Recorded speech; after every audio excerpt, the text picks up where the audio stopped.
And welcome again. I am feeling the love. I see at least 3 or 4 people who are here that I have seen multiple times. So welcome to those of you I'm just meeting, and welcome back, friends, to those of you I've seen several times already. I'm so excited that you're back for more. All right, friends, this is assessment and feedback with Cami. So welcome. We're going to take a deep dive into what you can do with Cami in your classrooms when you're trying to really understand whether or not your students are understanding, and how you can provide them the best feedback, whether that is in the middle of something, after the fact, or anytime you're ready to give some feedback to students. We've got you covered. Now, again, my name is Margie. I am one of the teaching and learning coordinators here at Cami, and I am very excited to dive in with you today. For anybody that just arrived, please make sure you check out the chat because there are 2 very important links. The top one is going to get you credit for being here today with your district, and the bottom is going to get you the link to our activities. So please do make sure you take a minute to fill out that top link and then open up the second. Now, Cami, for those of you who might not be familiar, is an amazing platform for providing students with accessibility, really leveling things up for your learners. And as a teacher, it's going to be your new best friend because of all the ways that it lets you support students in the moment when they're learning.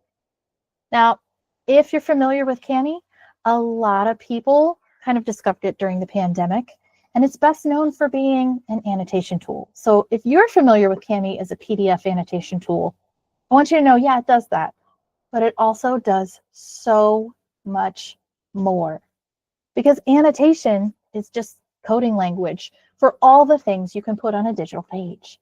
So in Cami, that could be anything from a voice comment to a highlight to an embedded YouTube video. There's so many things that you can do inside a Cami document.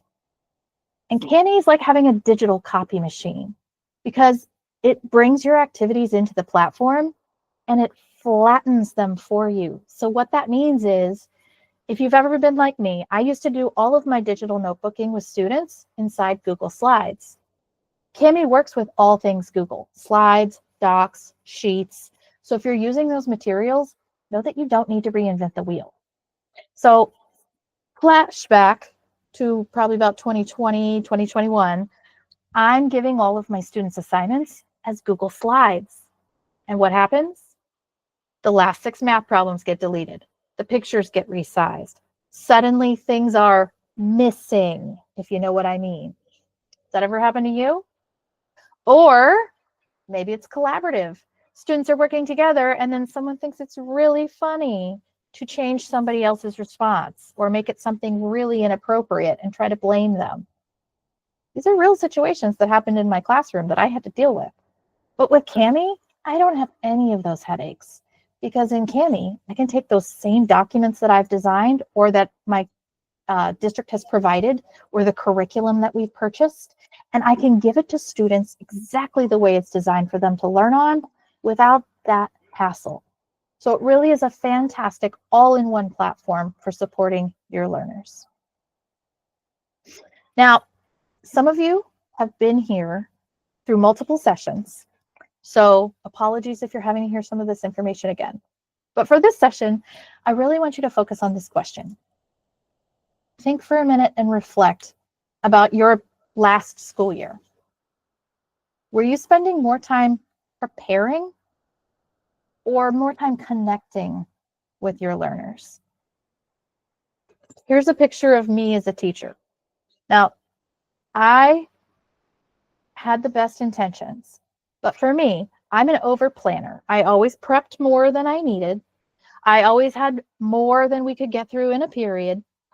And I was forever lugging home my rolling basket of papers because my students had so many activities that I was trying to monitor and grade and provide feedback for. There just wasn't enough time to do all that during the day during my prep period, no matter what I tried in the almost 20 years I've been in education until now. Now, I don't spend as much time prepping. I don't bring home baskets of papers. I'm able to connect with my kids and provide them the feedback in the moment as they're learning or submitting their work, rather than having to do it after the fact. And then they get their work back, a day, a two, sometimes a week later, when honestly, some of them don't care anymore. That is the power of this digital tool. It lets you spend more time connecting with your learners and actually helping them learn and knowing where they are and if they understand. So let's talk about some things you can do. Assessments and data. 2 words that I hate saying out loud, but we all know we have to talk about in education. With Kami, you've got options. We have a tool called Kami Questions that lets you take things like existing tests and quizzes, formative assessments, anything that already has questions on it that you want kids to answer and respond to. You can make them digital and they can self-grade. If you've got something that you don't already have questions on, or you need some ideas, help coming up with discussion questions for class assignments, just something you want to generate a check for understanding on, we can do that too. And if you really just want to make your own questions and just have AI help you grade them because they auto grade, we got you. We have a whole tool for this. And today I'm going to show you how it works. Now, Kami is a great platform at any point in your teaching cycle.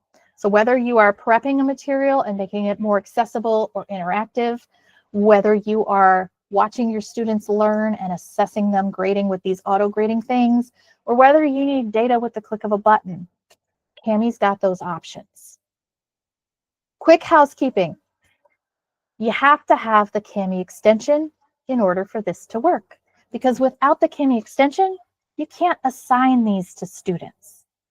Now with Kami Questions in particular, you do have to use the Kami integration inside of Google Classroom in order for questions to properly work with students. If you've ever shared a document with students with a Kami share link, which is what you get if you click this big purple button, when you do it this way, the questions break. Students can't actually answer them and get them graded. So you want to make sure you're assigning them through Google Classroom. And if you're not sure how to do that, don't worry, I got you. Now, how do you know if you have the Kami extension? Well, there's going to be a couple of dead giveaways as we go, but you can do a quick check right now. Option 1, at the top of your web browser, go to the address bar and then go to the right. Now, you may or may not see extensions that are already pinned there. The one you're looking for is this purple Kami K. If you already see it pinned there, you know you're good. If you don't see it or you don't have anything pinned there, you'll all have the puzzle piece. This is part of Google Chrome. When you click on that puzzle piece, it's going to bring down a drop-down menu of all the extensions on your device. Now, if you're on a school device, your division already pushed this out, and you should see Kami for Google Chrome right there in the list. So if it's not pinned to your toolbar, but you'd like it to be there all the time, see the push pin icon? Click it. Once you do that, it'll stay on your toolbar. Now, you don't have to have it pinned. You just need to have it on your device. If you don't have it on your device, or if you're ever working from home and you want to get it on your home computer, it is a quick trip over to either the Google for Chrome web store, or if you're using Microsoft Edge, the Edge store. And that button is how you get Kami in all the places. So it's seamlessly going to integrate into all things Google.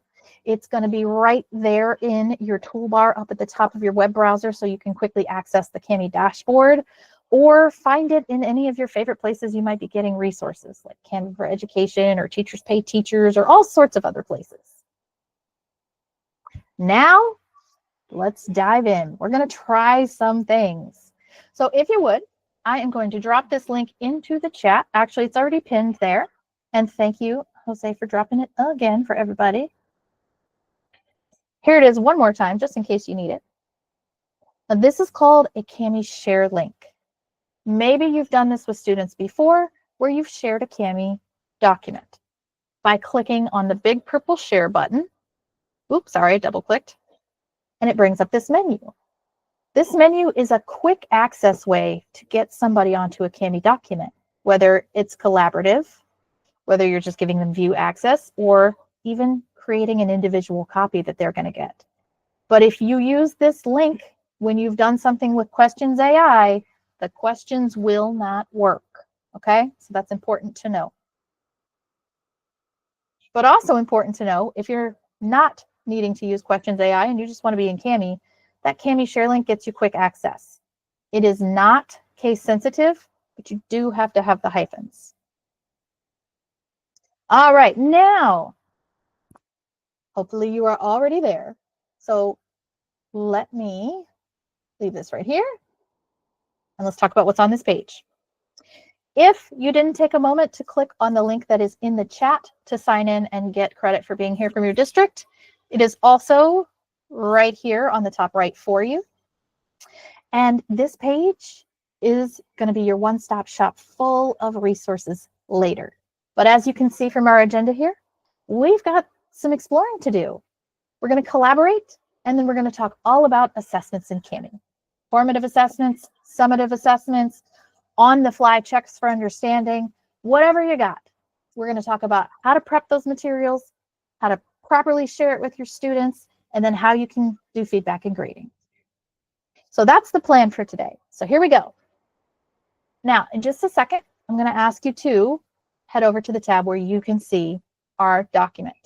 And you can either click that orange hyperlink that says Let's Collaborate, press the right arrow key on your keyboard to navigate pages, or scroll up and down. Choice is yours. They all do the same thing. Now, here's what I want to know. When it comes to Kami, where are you? If you are brand new, if today's the first time you've ever even signed into Kami, give me a 1. If you have kind of played around with it before, you might be a 2. If you've used it before occasionally, or you've used it frequently, 3 or 4. And if you are madly in love with Kami, you use it all the time, you use it with students, you can't wait to see what's new, you're a 5. All right, I see lots of 2s, 3s, and 4s. This is fantastic. Some of you were in other sessions with me and you were a 1 and now you're a 2. Some of you were 2s and now you're 3s. Look at you moving up in the world. I love this. So already, right away, here's a really easy activity that you could do with students. A quick pulse check. Now, since we're meeting virtually, I've given this to you in Kami, and you guys mostly responded in the chat. But you could also just do this in class. This could be one of those quick checks. Maybe I want to know how you felt about last night's homework. Maybe I want to know what you remember about a topic. You can quickly grab a material and assign it to students, and then give them a whole host of tools they could use to answer. Now, let's pretend I wanted to answer on this. I, of course, could have just drawn right on the page. That's the drawing tool. Fun fact for anybody who might be math, or I don't know, maybe physics, you might use some of these, I don't know. Ruler, compass, protractor, those are all nested inside the drawing tool. So if you've never seen those before and you are teaching a subject where those are helpful, know that they're here in case you need to use those in future assessments. I could also have just done the text box, voice typing. I'm brand new. Lots of different ways to use this, right?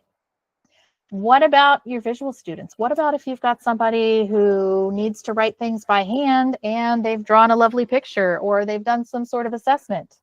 Well, if they've done it paper and pencil and you'd like them to add it to a digital document, there's a camera tool.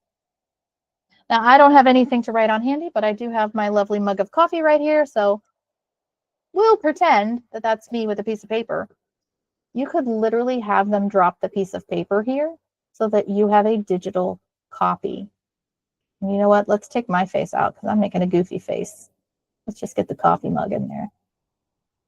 And then if this was actually something with writing on it, I'm on #TeamOlder, so I would make it huge. Know that those are all kind of things that you can do with the tools in Kami. But for today, we're going to really focus on some of the AI-powered tools and some of the more accessible tools. Now, the next couple of pages in this document, page 3, page 4, just page 3 and 4, I've left you a space called Digital Playground. This document is a safe space to try any of the tools today, except Questions AI. And I say except Questions AI because that is the one tool that will affect everyone's screen. So I'm going to ask you not to play with that one on our collaborative document. Instead, let me show you how it works. Now, imagine this. I'm getting ready for school and I need to prep my materials. Maybe I already know that I am a middle or high school teacher and I teach multiple periods of the same subject or even different subjects throughout the day. Maybe I am just teaching the same class of kids all day long, but I know for this activity we're about to do, I've got a group that's right on grade level, a group that's way more advanced, and a group that really needs help. Whatever the situation might be, there's a tool for that. We have a tool called Split and Merge that is really like your digital copy machine. You can take absolutely all kinds of resources, PDFs, slides, pictures of the anchor chart you made together in class, pictures of what the kids wrote on the board, a whiteboard, whatever it might be. Mix them and remix them. So we're differentiating learning and personalizing in a couple of minutes without even needing to wait in line at the copy machine. Now, if you need a handy template, I want you to know we've also got those too. So I know you all have all the amazing resources you've been teaching with for years. I know you all have whatever district curriculum you're required to use. But if you need some things to kind of augment that, add in, use alongside, know that there are tons of handy templates on our website in a place called Kami Library. Now, I've given you some examples, things like KWL charts or mind maps, things like exit tickets, mind mapping. There's all kinds of stuff. So let's pretend I'm getting ready for school. And I've got, let's do this. Let's take a poll. Now, I picked the 4 core subject areas today, so my apologies if you're not in a core subject area. But in the chat, let me know, would you like to see this with math, science, reading, or social studies? Type it out in the chat. Whatever gets the most votes is the one I'll pull. Now, know that even if your favorite subject doesn't win, Kami works with any grade level and any subject area. So the ideas that I'm about to show you, regardless of the content, are going to apply.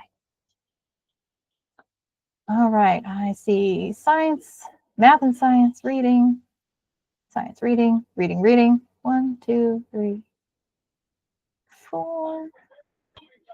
1, 2. All right, it looks like I've got the most votes for reading and science. So let's start there. All right, so I'm heading over into my Google Drive because that is where I save all of my resources. And math and science. Let's see, my science is a test. My reading is over here. All right, so here we are in my Google Drive. Today, all of the resources I pulled happen to already be in PDFs because I've used them all in Kami before.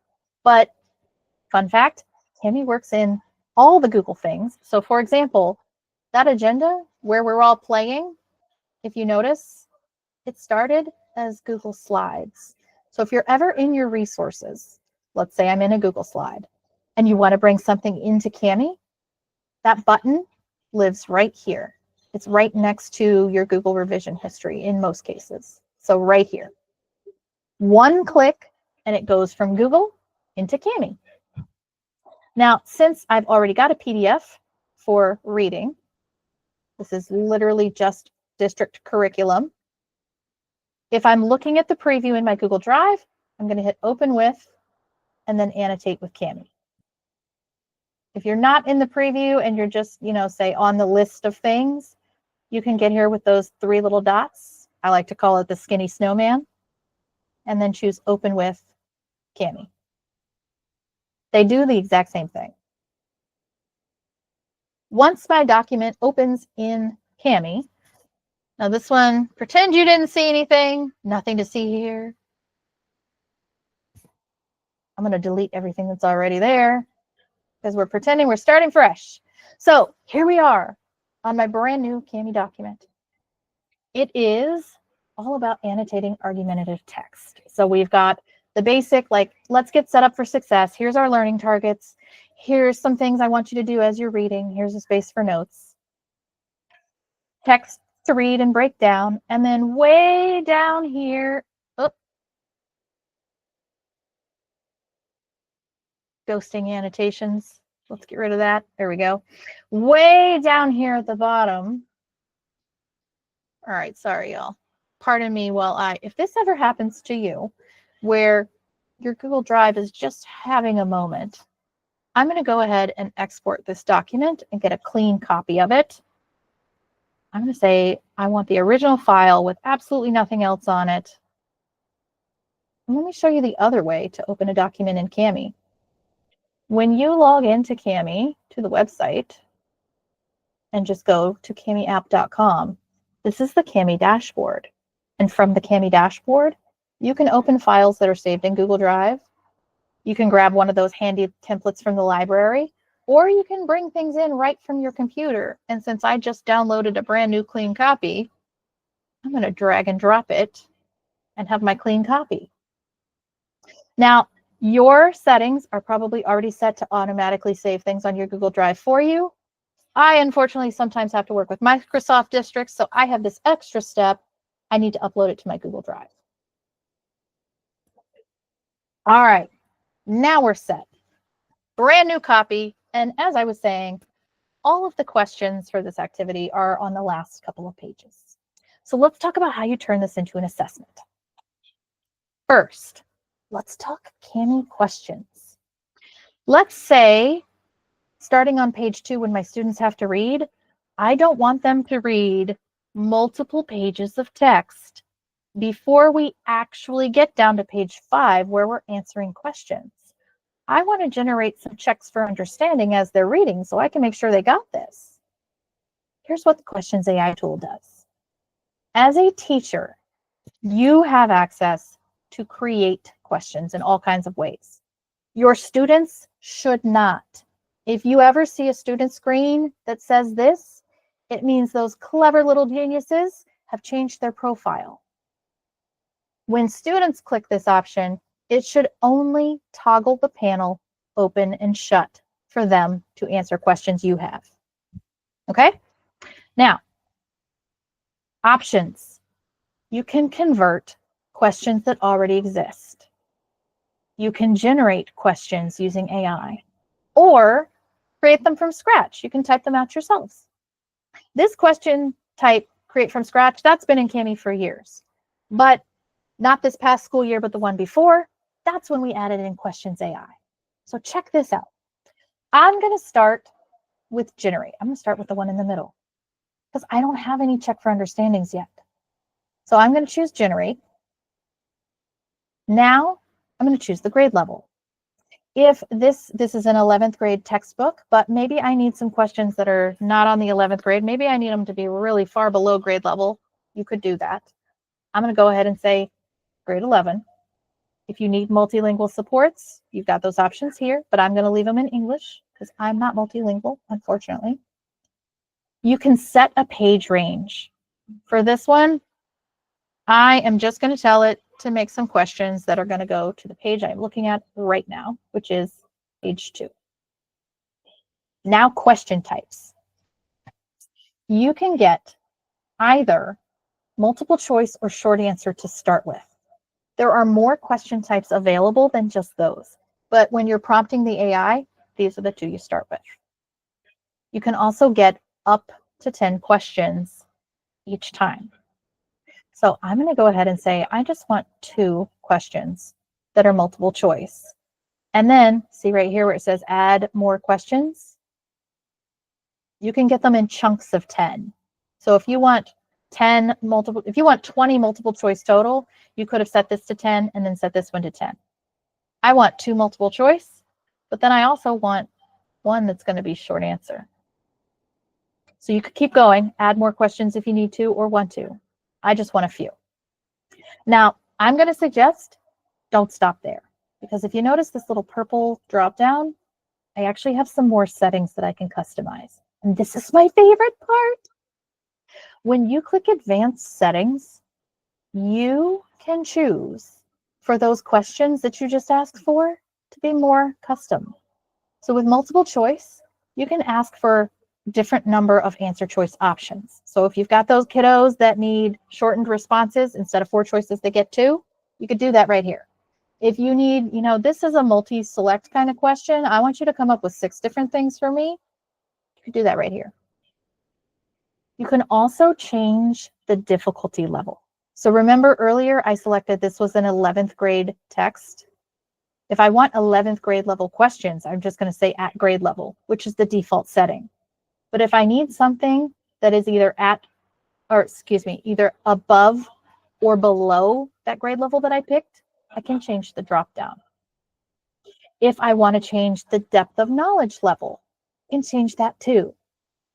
So default, if you don't change anything, multiple choice questions are going to be basic recall, something you can find right there on the page in the text. But if you'd like something a little more challenging, if you need your students to ramp that up, you have those options. And with short answer, same thing. I can get at, above, or below grade level at whatever depth of knowledge. The default for this one is a strategic thinking question. So ramp it up or down as you like. I'll leave them on the defaults. Now, notice down here, there's this little tiny statement. If you ever want to know about our privacy policies or anything, they're down here hyperlinked. I want you to know our AI is built in a purposeful, intentional way in this platform. It's not a chatbot your students are chatting back and forth with. It's not training any large language models anywhere, and it's powered in the background through Google Gemini.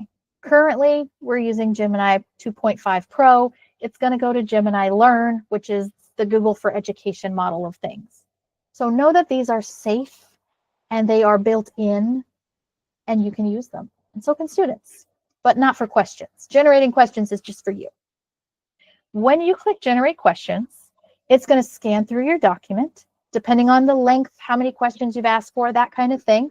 It usually takes anywhere from 30 to about 90 seconds. And it's going to generate questions for you. Now, as it's thinking, it's already done, but there was a little tool tip here. So those tool tips do scroll through. There's lots of fun stuff. Every now and then, you might also get an error message. So if you are using material where it clearly says copyrighted, there's a little warning that'll pop up. If you're in a subject area that maybe has some potentially sensitive topics, I'm looking at you, science and social studies, but it could be anybody. You might also see that pop up warning message. That's just Google flagging things in the background to say, hey, potentially there's something in here you may not want students to talk about. Just make sure you check. There's the option to just keep right on going, because we know you guys are using your copyrighted stuff correctly and you're in charge of that material. You've already checked it, but the warning flag is still there just for safety. Now here's the questions. Let's see what it came up with. I got, right on the page, I should be able to find what does this word mean. Basic recall, because remember, that's what I ask it for. According to the article, what about this? I should be able to find the proof in the passage. Now, what about my short answer? Notice the difference? With questions that are multiple choice, it already came up with the answer for me. I didn't even have to think about it. It's already finding what's right here in the page.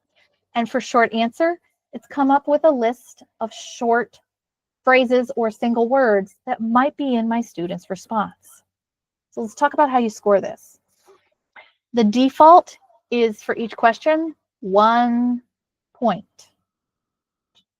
Now, depending on how you're setting up your assessments, I don't know about you, I didn't like to math too hard, so I usually made either everything worth 10 out of 10, or it all adds up to 100.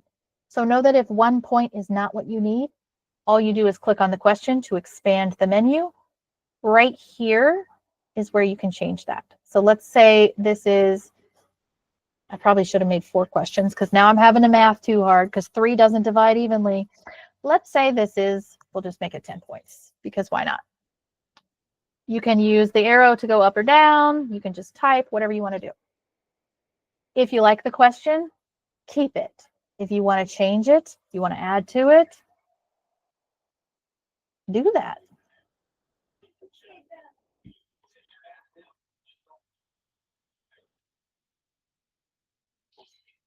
Anything that the AI has come up with, you can customize. So change the question, change the answer choices, get rid of them, whatever it might be. Now, with multiple choice, you can decide, do you want to leave your questions over here in the side panel? That's the same place they'll appear for students. Or do you want them to appear when you put them on the page? I'll show you how to do that in just a minute. You can also decide if it's multiple choice, do I need these in a random order so that if I got any rubbernecks looking over people's shoulders, they're not going to be in the same order. So it doesn't matter that you saw they picked the second one because their second one is not the same as my second one. You could do that. If you needed to add a hint, you can turn that on too. Now for generated questions, the hint will already be here. If you've used convert to convert a question, if there's not already a hint on your page, there won't already be a hint here. You just type one in if you want one. So know that there's lots of options you can customize. You can also change the type of question. So although we had to start multiple choice and short answer, that's not what you're limited to. If it's multi-response, or if you want them to use a checkbox, you can do that. If you want them to have this as a drop-down menu, you can do that. If you actually wanted this to be short answer instead, or you even want to do an open-ended response because maybe you've got an essay type thing, or you need them to, I don't know, work out a math problem or explain their thinking or whatever the case might be for your class. You have these options. Now, open-ended, I will warn you, because of the nature of these types of questions, this is the one thing that cannot be auto-graded for you. So while we can give them that interactive space, we can't grade it for you. Any of these other things, auto grades are good as long as you've got the auto key set. Now, for short answer, let's zoom on down here. Short answer is coming up with these lists of things that the students might have said. If there's something else you need them to have, just add it. Now, I'm just going to make something up because I'm not even taking the time to read this question and think too hard. Let's go with culture. Oop.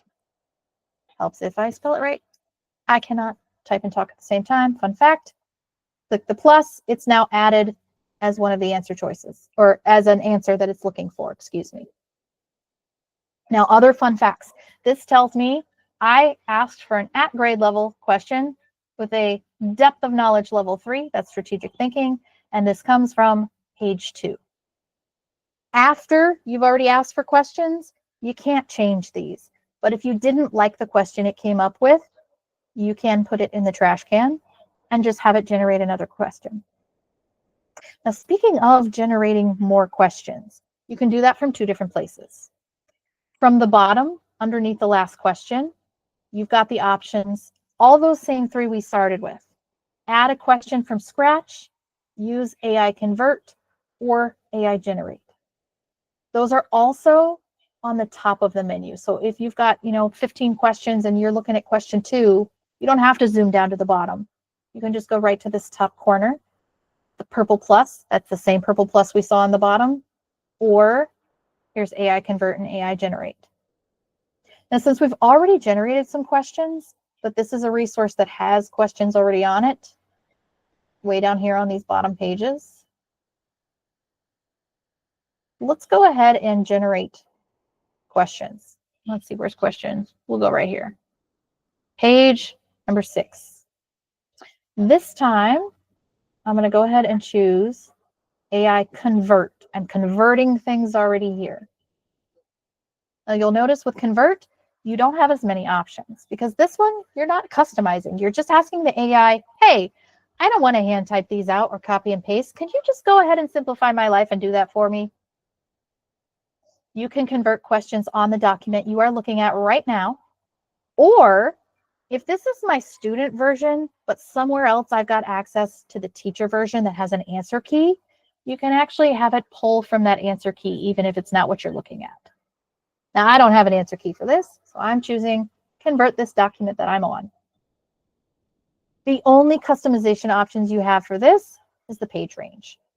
Now, I could do the whole thing, but for time's sake, I'm going to tell it, let's just go ahead and do the exact page I'm looking at, and then I'll hit convert.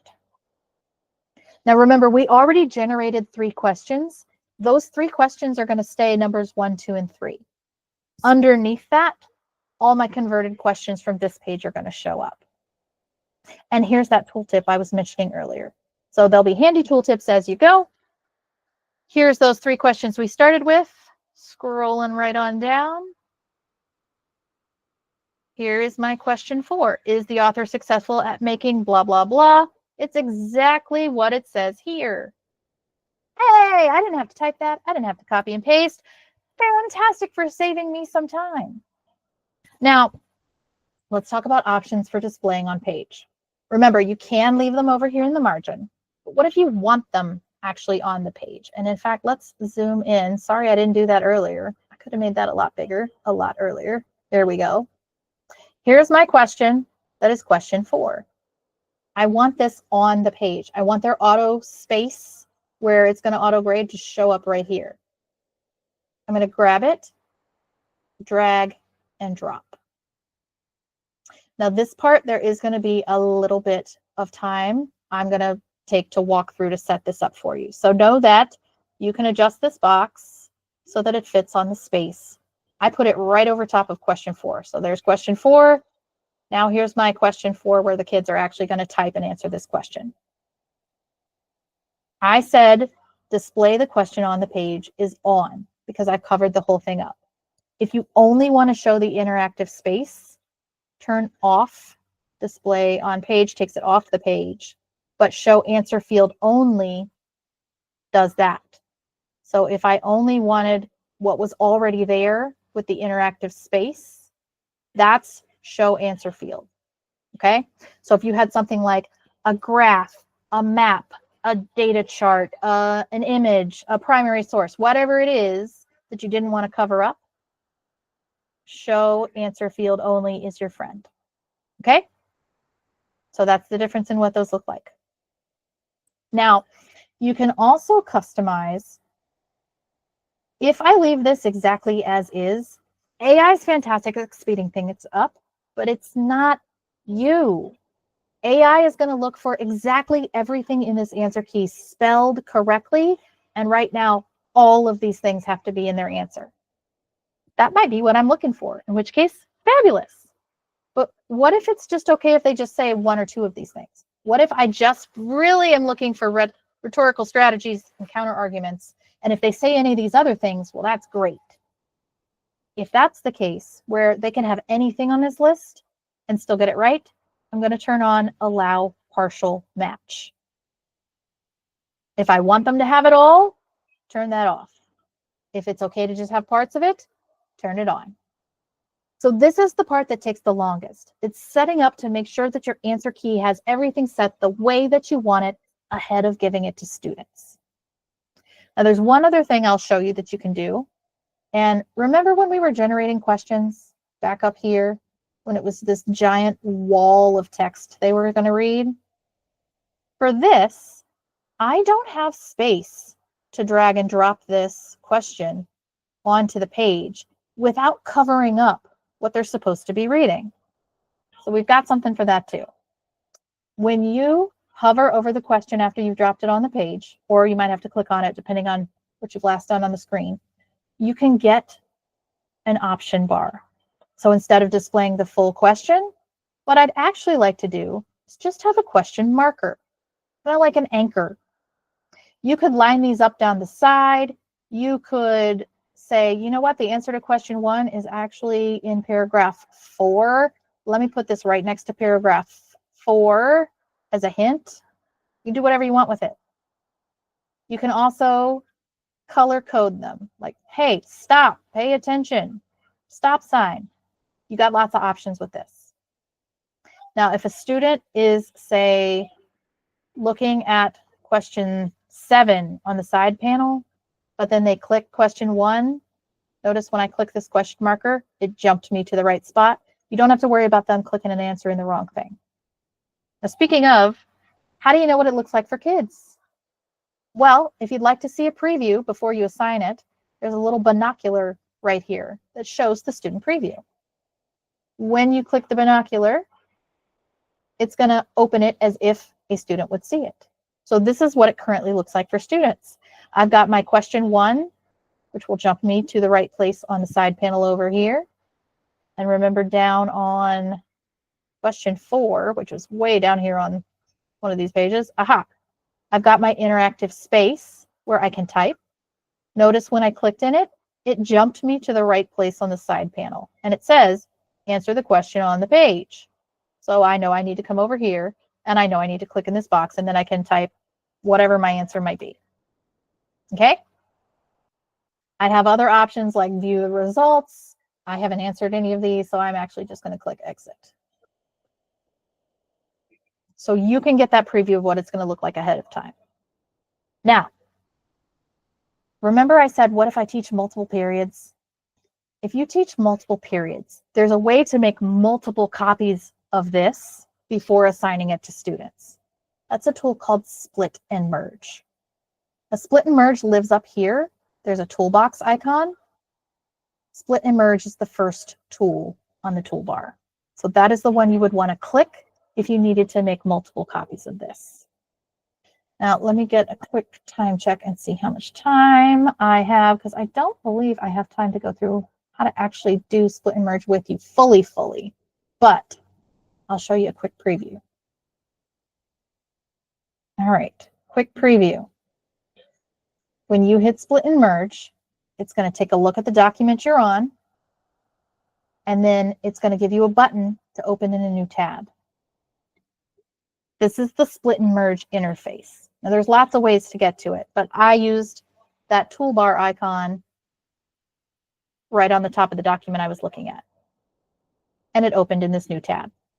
Now from here, I can mix and match this. I can add in files that are saved on my computer, saved on my Google Drive. Let me go ahead and grab a handy template from Kami Library. Kami Library is this icon right here. You can search by keyword, subject area, activity type, grade level, or any combination of those 3.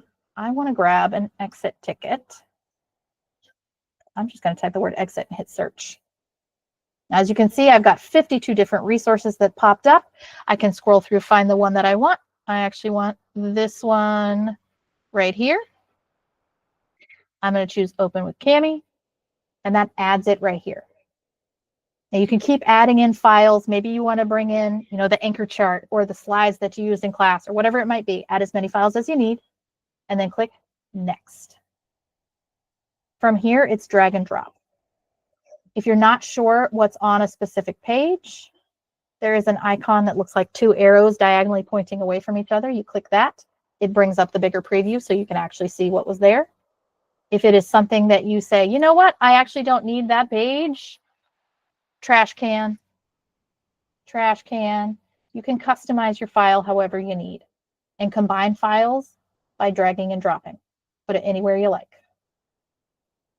You can also rotate. So if you've got that district curriculum with that one graphic organizer that really annoys you because it's horizontal when everything else is vertical, just go ahead and flip it the right way.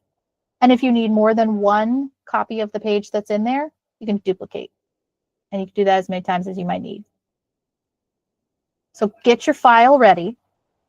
Now I need it for multiple classes. Let's say I've had anywhere from 5 to 7 classes most of the time, but let's, for today's sake, let's say I just need 3 different copies. Here's copy number 1, duplicate. That's an exact copy. Duplicate it again. Now I've got 3 sets of this same activity. I can rename them. Pro tip, use good naming conventions. Make it something that's going to make sense that you'll remember. Do not just call it like group 1, group 2. You won't know what that is later. I'm doing a don't do what I do right now. I'm just going to call this group 1, 2, 3. but name it something good, like Group 1 ELA activity 1.17, whatever it is, because that's the name of this activity, so that you'll know what you're looking at. Now, when you go to assign it, this might be the copy for Bell 1, the copy for Bell 2, the copy for Bell 3. It could be, here's the copy I'm giving out with Read Aloud. Here's the copy without Read Aloud. Here's the copy without the AI tools. Whatever the situation might be. You can export them all in one go and go ahead and save them on your Google Drive or download. Or if you're just doing one copy at a time and you hit the export button, you can also open it directly in Kami. Okay, I'll go ahead and open directly in Kami. So multiple options for how you can customize and differentiate your learning. And once you've got your activity ready, let's go give it to students. Click File, Create Assignment. If you're looking at what you just made questions on, that's all you have to do. It's going to bring up this pop-up. This is the same pop-up you would get as if you had started in your Google Classroom. You're just going to fill out information and assign. Now, what if you saved a bunch of copies because you had those multiple classes and you're not looking at it? Well, then where did it go? That's important to know. When you use split and merge, remember, it should automatically upload to Google Drive already for you if you've got that setting turned on. Where do those files live? Well, they go in what I like to call the catch-all basket. You know, the one you got by your front door where you walk in and you drop your keys, your sunglasses, your wallet, or your purse so you don't have to think about it. There's a folder that gets automatically made for you in Kami called Kami Uploads. And that's where everything just lands when you open it in Kami for the first time, and it's not already saved somewhere specific on your Google Drive. You don't have to keep it there. You can grab the little drop down and rename your file. You can move the file somewhere else on your Google Drive. You can even say, hey, show me exactly where this is in my Google Drive, and it'll take you there.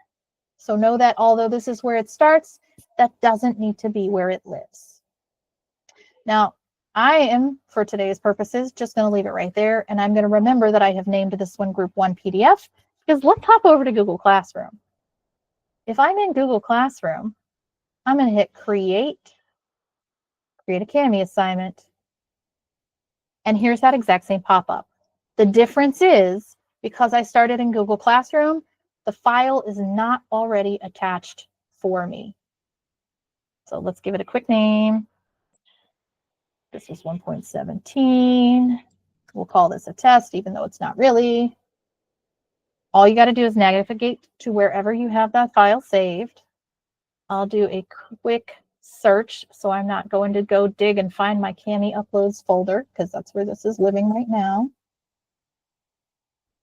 Looks like I probably named lots of things Group 1. So again, better naming conventions than what I've showed you today. That matters. Knowing where your file lives and what it is named are the two most important things for you when you're doing things digitally. Oh, and I've left a letter off. Ha! Spelling also counts.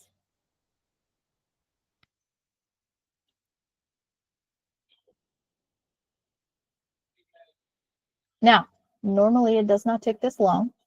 You've also got these other options up here. Maybe it's in my recents. Let's click recent. Aha! Right there. Boom. Click my file, click select. Now it's attached.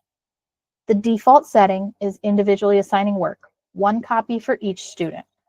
If this is group work or collaborative, you can change it to students share one copy. If it's for groups, I would say students share one copy, and come over here and pick which students I'm assigning it to. This is actually individual work, so I'll leave it on the default. It's already got my class. I'm just going to come down here and click feature control. Give them exactly which tools I want them to have and exactly the options I want them to have.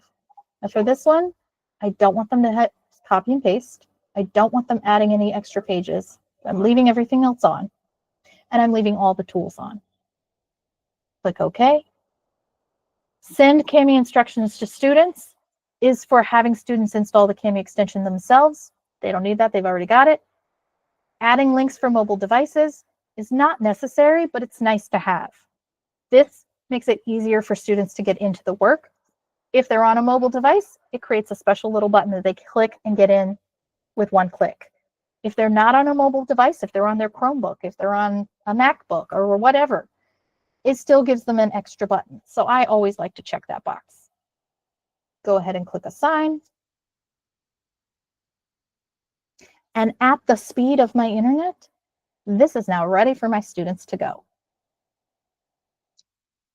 Now I could open it in Classroom. I'm already in Classroom, so I'm just going to hang out right here. Let me open classwork again.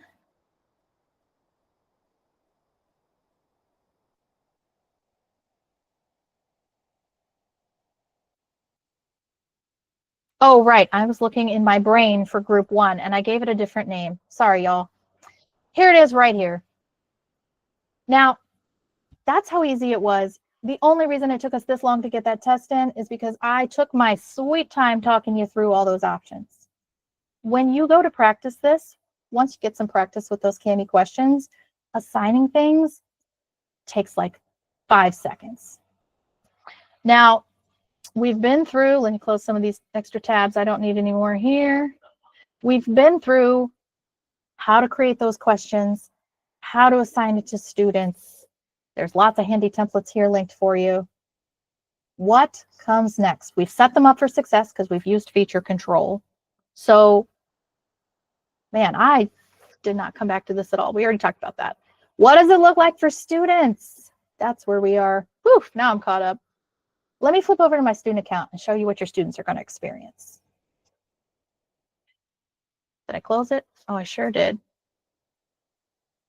All right, y'all, pardon me. Bear with me 1 second while I reopen that student account. So, ta-da, there we are. I'm going to Google Classroom. I'm going to open up my class. Now, depending on how you teach your kids to get to the work, they could go right there in the stream. I always had my students go to classwork because normally I've assigned everything into topics. Here's that assignment. 1 click to drop down the name, 1 more click to open it with Kami. So 2 clicks and I'm in. I have access to all of the tools and features that my teacher has given me, which remember for me, I turned them all on. So that means as I am working, and I am certainly not just clicking and answering, you know, your kids don't do this, do they, right? They don't ever just go, and type things, and I'm not even looking. They don't do this. Mine did from time to time. And, you know, in the past, I might have been totally stuck in here and not even realized that Margie is super off task. She maybe started out really well. Maybe she started by actually doing the assignment, but then for whatever reason, she got off task and just is highlighting everything and IDK all over the place. In traditional classrooms, I might not catch this until she's already turned it in, or until I've walked next to her desk and happened to notice she's doing this. But when you do it with Kami, you get to watch them work live. Let me head back to Google Classroom. Now here's my teacher account. I've clicked on the name of my assignment. I could go right here and click Open with Kami. If you're viewing instructions, you've got this magical button right here that says Open Class View. Class View, exactly what it sounds like. A view of your whole class as they are working in real time. So from my screen, I can watch all of them and I can help them in the exact moment when they need it. I'll just zoom over. Oh, here's Margie. Oh my gosh, she's just drawn smiley faces. Oh my gosh, she's just highlighting everywhere. Use any of the tools on your Kami toolbar to help get her back on track. Maybe for me, I'm gonna make her seem a face, because Margie and I have a really good relationship and she's already gonna know. I am right here looking at you, kiddo. What you doing? Hey, guess what? On her screen, oops, Miss Tyner is watching. Let me get back on track. Yikes. She can come make whatever changes she needs. And as she's doing that, I can see it. So it's updating in real time. Now, what about those questions? If you've used the question marker or you've left them in the side panel, you don't see those right away in class view. Let me go down to the page where we were actually answering on the page. If they're typing on the page, let me go down here to question 4. Here is my really great answer. As the students are typing, you're going to get a color-coded view right on the screen if the answer's on the page. Red means this doesn't match what you said is the answer key. Green means they're good. Now, if you need to see the things that were in the question markers or in the side panel, we've got a view for that. It's called Answers. When you click Answer View, you're going to see right away, at a moment's glance, whether your students are getting these right or wrong. Now notice Margie's the only one that's done this, so we got to look at hers. But look, green, red, red, red, red. I need to do some intervention. Or perhaps she actually has a really great answer, but it didn't match what I said in the answer key. I can still come in and give her credit or partial credit. Or, you know what, she didn't even answer this, or this question really wasn't, I didn't like it after all, the whole class missed it. I'm just going to mark it ungraded. You can do all of those things. The AI is automatically tallying these up. So as they're getting marked right or wrong, notice this little auto grade right here. Right now she's got 11 points. Let's change this one and mark it correct. Now she's got 12 points. Let's change this one and mark it correct. Now she's got 13 points, you see? So you're still in control. And if this grade is the only grade, everything on here was auto-graded, I didn't have anything to check myself, I'm accepting this grade because I've already looked at her paper. This is good. Boop, click the button. That ports right over into the box. That grade is now in my Google Classroom gradebook. If there were other things on the page and I didn't want this grade in the gradebook because she scored 13 on the auto-graded things, but there was also open-ended I needed to check, I'm just going to do some quick math, add those numbers together, and type in her score by hand. As soon as you've got a grade in that box and you click out of the box, that score is in your Google Classroom gradebook. Now, how do students turn in work? And how do you give it back? Well, when they're all done answering the questions, they just click Turn In. When they click Turn In, there's a confirmation message. It'll automatically save everything they've done onto their Google Drive and shoot some confetti from the bottom of the screen when it's done. Now, as they get those confetti cannons, 2 very important things happen. First, notice this view only tag. If they try to come in here and they've already turned it in and they try to answer something else, I'm trying to click and type, I can't. I'm trying to change my options, can't. I'm going to get a pop-up message. They can't change this unless they unsubmit the work. If they need to unsubmit the work because they've gotten some feedback from you to do so, they can just click the button and unsubmit. Now, over here, I can see the students that have turned it in. I can see students that have submitted, unsubmitted. I can sort my students in all sorts of ways. I can filter. If I've got, say, 39 kids in this class, but I really only want to look at the people who have already turned it in or the people who are still working, I can filter my view and just get exactly what I want on the screen. When I've got a student that's turned it in and I'm ready to give it back, but if just this one student, use the return button here. If you've graded everybody and you're ready to give them all back, you've got a return all option on the top right. Okay, so multiple options for getting those things to students. For students, once they turn it in, they don't automatically see whether they've gotten them right or wrong. For that, you return the work to them. That way the computers know you're ready for them to see what they got right or wrong. You're ready for the student to have that feedback. Once you've returned the paper to them, now they'll be able to see what they've done in that side panel. Okay? And again, questions button toggles it open, shut. Now my feedback is not showing up here, but it should be, and we're running short of time. So I will leave that here for you and head on back over here because we are right at the end. So I need to do two very important things. First, on your agenda, remember you've got space to play with any of the other tools you like here, as well as quick links to those handy templates and all sorts of things. On page 1, however, is where all the things live. Hyperlinks. Lots and lots of links for you. And right now, I'm going to grab this one and drop it into the chat for you. So remember, if you were here at the beginning but didn't take the time to sign in, make sure you use that sign in link so you can get credit for being here. And then this bottom link, which is the one I've just dropped into the chat for you, that is your link from the district to leave feedback about our session today. Now, I'm sorry, y'all, we ran right up to the wire. I meant to leave y'all some time for questions and answers in case you had any. I'm going to stick around a few minutes in case you do. But otherwise, if you want to go or if you have questions later as you're working, please know you can contact me anytime. My email address is right over here. Again, my name is Margie. I'm one of the teaching and learning coordinators here at CAMI, and it has been my absolute pleasure to see some of you again this afternoon and to meet some new folks and to talk to you about some of the ways you can use assessment and leave feedback for your kiddos in CAMI.